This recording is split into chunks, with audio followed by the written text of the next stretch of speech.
Hello दोस्तों, स्वागत है आप सभी का आपके अपने YouTube चैनल सक्सेस मिरर 2.0 पर।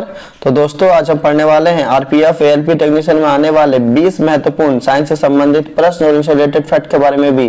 तो बिल्कुल भी स्किप ना करें और लास्ट तक बने रहें। अगर आप हमारे चैनल पर नए हो तो सब्सक्राइब कर बेल आइकन को दबा ले। और लास्ट में मैं आपसे क्वेश्चन भी पूछूंगा जिसका आंसर आपको कमेंट बॉक्स में बतानी है। साथ ही आप हमारे टॉप 20 क्वेश्चन में कितना अटेम्प्ट कर पाते हो कमेंट बॉक्स में जरूर लिखेंगे। तो चलिए स्टार्ट करते हैं। हमारा आज का पहला सवाल है, आवर्त सारणी में 87वें तत्व का क्या नाम है जिसकी कोई ज्ञात जैविक भूमिका नहीं है क्योंकि इसका आधार जीवन केवल 22 मिनट है। और दोस्तों किसी भी प्रश्न का उत्तर अगर आपको पहले से मालूम हो तो कमेंट बॉक्स में जरूर लिखेंगे। तो इसका सही उत्तर हमारा क्या हो जाएगा? Option number D, francium. Francium आवर्त सारणी के 87वें तत्व का नाम है। और दोस्तों इसका आधार जीवन क्या होता है? केवल 22 मिनट का होता है। हमारा अगला सवाल है, और दोस्तों आज हम जो आपको टॉप 20 क्वेश्चन बता रहे हैं ये सारे के सारे इंपॉर्टेंट और 100% रियल आपके एग्जाम आरपीएफ एलपी टेक्नीशियन या अदर कोई भी कॉम्पिटिटिव एग्जाम की अगर आप तैयारी करते हैं उन सभी में आने वाले महत्वपूर्ण प्रश्न हैं। तो सभी प्रश्नों को अच्छे से देखेंगे और उन्हें याद करेंगे। साथ ही दोस्तों लाइक और शेयर जरूर कर दिया करेंगे। और अगर आप हमारे चैनल पर नए हो तो सब्सक्राइब कर बेल आइकन को दबा लेंगे। तो चलिए प्रश्न की ओर बढ़ते हैं। हमारा आज का अगला सवाल है, मानव की आंखों में रंग दृष्टि यानी प्रकाश ग्राही कोशिका का क्या नाम है? और दोस्तों इसका उत्तर आप हमें कमेंट बॉक्स में लिखेंगे। ये बहुत ही महत्वपूर्ण सवाल है। तो इसका सही उत्तर हमारा क्या हो जाएगा? ऑप्शन नंबर बी, शंकु। शंकु दोस्तों मानव की आंखों में रंग दृष्टि और प्रकाश ग्राही कोशिका का नाम है। हमारा अगला सवाल है, दो दर्पणों को 60 डिग्री के कोण पर रखा जाता है तो दर्पणों के बीच रखी वस्तु की छवियों की संख्या क्या होगी? और दोस्तों ये बहुत ही महत्वपूर्ण सवाल है। तो इसका सही उत्तर हमारा क्या हो जाएगा? तो जब भी हमें छवि निकालने के लिए बोला जाता है तो दिए गए मान को 360 से भाग करना पड़ता है। तो 360/60 तो भाग करेंगे तो हमारा कितना आएगा दोस्तों? 6 आएगा। और जब भी मान हमारा सम संख्या आती है तो हमें उससे 1 घटाना पड़ता है। तो कितना हो जाएगा? हमारा 5 हो जाएगा। और अगर दिए गए मान दोस्तों 360 से भाग करने पर अगर वो विषम आता है तो क्या होगा दोस्तों? वही हमारा उसका सही उत्तर हो जाएगा। लेकिन अगर वो सम संख्या आती है तो हमें 1 घटाना पड़ता है। तो इसका सही उत्तर हमारा क्या हो जाएगा? ऑप्शन नंबर सी, 5 हो जाएगा। जब दो दर्पणों को 60 डिग्री के कोण पर रखा जाता है तो दर्पण के बीच रखी वस्तु की छवियों की संख्या कितनी होगी? 5 हो जाएगी। हमारा अगला सवाल है, हल्दी के किस भाग से हल्दी पाउडर प्राप्त किया जाता है? तो इसका सही उत्तर हमारा क्या हो जाएगा? ऑप्शन नंबर बी, सूखे प्रकंद। हल्दी के किस भाग से हल्दी का पाउडर प्राप्त किया जाता है? सूखे प्रकंद, जिसे दोस्तों हम लोग सूखा प्रकंद अर्थात तना भी उसको बोलते हैं। हमारा अगला सवाल है, विबग्योर से आने वाले प्रकाश की किरण किस रंग की तरंग दैर्घ्य न्यूनतम होती है? और ये बहुत ही महत्वपूर्ण सवाल है। साथ ही दोस्तों लाइक और शेयर जरूर कर दिया करेंगे और लास्ट तक बने रहेंगे। अगर आप हमारे साथ लास्ट तक बने रहते हो तो आपके एग्जाम के लिए बहुत ही यूजफुल होगा। तो इसका सही उत्तर हमारा क्या हो जाएगा? किस रंग की तरंग दैर्घ्य न्यूनतम होती है जो विबग्योर से आने वाली प्रकाश की किरण में होता है? तो इसका सही उत्तर हमारा हो जाएगा ऑप्शन नंबर ए, बैगनी। बैगनी रंग का तरंग दैर्घ्य सबसे कम होता है। और अगर आपसे पूछा जाए सबसे अधिक तरंग दैर्घ्य किस रंग का होता है तो लाल रंग का तरंग दैर्घ्य सबसे ज्यादा होता है। हमारा अगला सवाल है, और ये प्रीवियस ईयर 2018 में टेक्नीशियन में ये पूछा गया सवाल है। तो इसका सही उत्तर आप हमें कमेंट बॉक्स में लिखेंगे। जो वस्तुएं कुछ समय बाद अपनी गति को दोहराती है उन्हें कौन सी गति कहा जाती है? तो जो वस्तुएं कुछ समय बाद अपनी गति को पुनः दोहराती है तो उसे कौन सी गति कहा जाता है? तो इसका सही उत्तर हमारा हो जाएगा ऑप्शन नंबर सी, आवर्त गति। आवर्त गति अपनी गति को पुनः कुछ समय बाद दोहराते रहती है। हमारा अगला सवाल है, ब्यूटेन का अणुसूत्र क्या है? और ये बहुत ही महत्वपूर्ण सवाल है और इसका सही उत्तर आप हमें कमेंट बॉक्स में लिखेंगे। तो ब्यूटेन का अणुसूत्र क्या है? तो दोस्तों इसको निकालने के लिए दोस्तों हमें सबसे पहले इसके सूत्र के बारे में जानना पड़ेगा। तो ब्यूटेन किस समूह से संबंधित है? तो ब्यूटेन हमारा एल्केन ग्रुप से संबंधित है। और एल्केन का सूत्र क्या होता है दोस्तों? CnH2n+2 होता है। और ब्यूटेन हमारा कितना नंबर पाता है? तो ब्यूटेन हमारा 4 नंबर पाता है। तो चलिए जहां जहां n है वहां पर हम 4 बिठाते हैं। C4H2 × 4+2 तो C4 4 दूनी 8 + 10 यानी दोस्तों C4H10। इसका सही उत्तर हमारा ऑप्शन नंबर डी हो जाएगा। ब्यूटेन का अणुसूत्र क्या हो जाएगा? C4H10।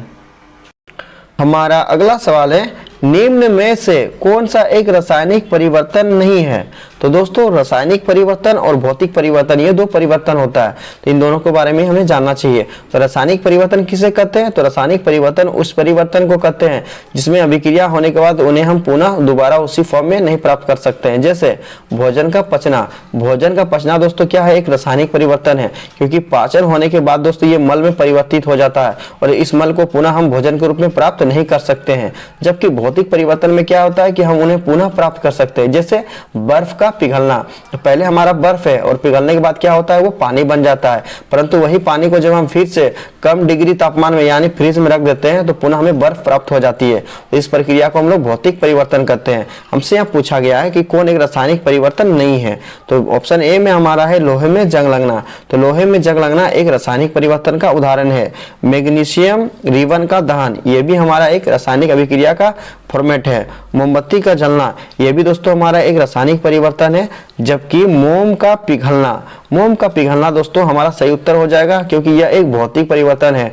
क्योंकि जब हम मोम को जलाते हैं तो वह धीरे धीरे गलता है, पिघलता है और नीचे वो गिरने लगता है। तो दोस्तों जब वो ठंड हो जाए तो पुनः हम दोस्तों उस मोम के टुकड़े को धागे दे करके उसे पूरा मोम हम बना सकते हैं। इसलिए यह हमारा क्या है? मोम का पिघलना एक भौतिक परिवर्तन है, यानी ऑप्शन डी हमारा इस प्रश्न का सही उत्तर हो जाएगा।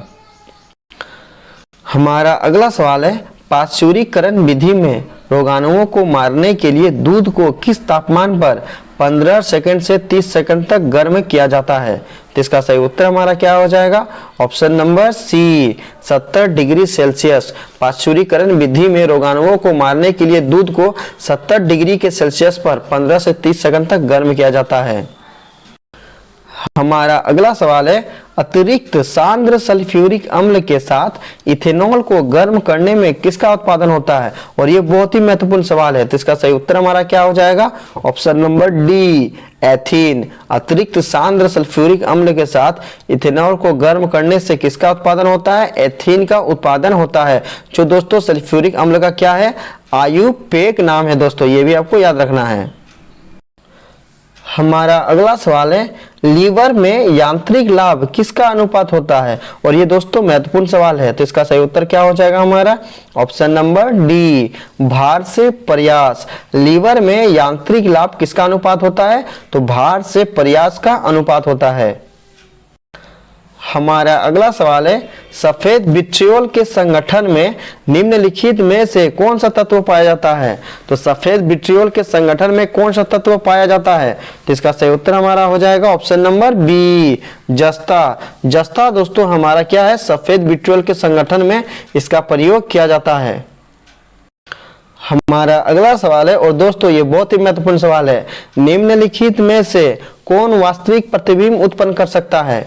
तो इसका सही उत्तर हमारा क्या हो जाएगा?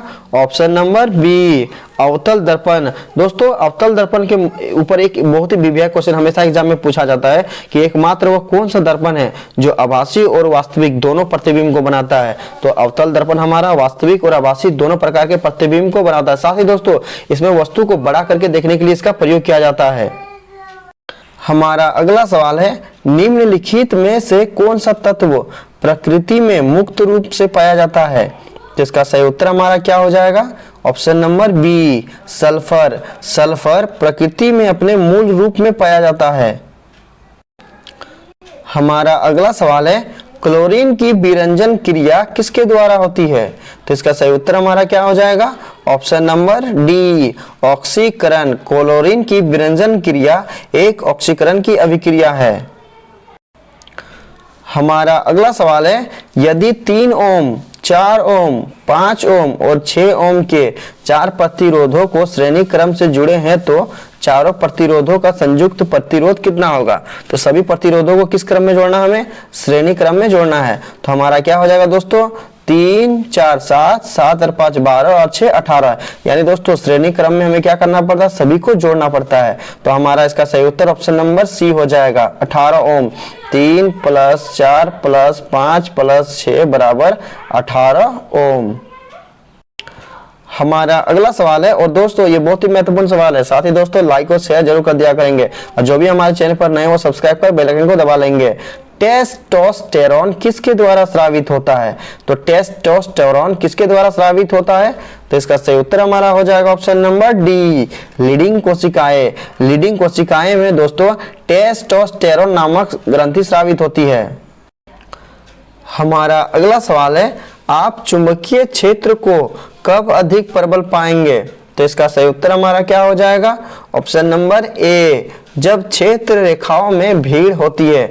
यानी दोस्तों जब स्पेस नहीं रहता, जगह नहीं रहता दोस्तों, तो क्या होता है, वो एकदम क्षेत्र रेखा एकदम बिल्कुल ही सघन माध्यम में होती है, तब हमारा क्या होगा, चुंबकीय क्षेत्र में अधिक प्रबल पाया जाएगा। हमारा अगला सवाल है, लैंथेनाइट श्रृंखला में परमाणु संख्या 59 वाली नरम लचीली और भूरी पीली धातु कौन सी है? तो इसका सही उत्तर हमारा क्या हो जाएगा? Option number B, praseodymium. Praseodymium lanthanide श्रृंखला में परमाणु संख्या 59 वाली नरम लचीली और भूरी पीली धातु है।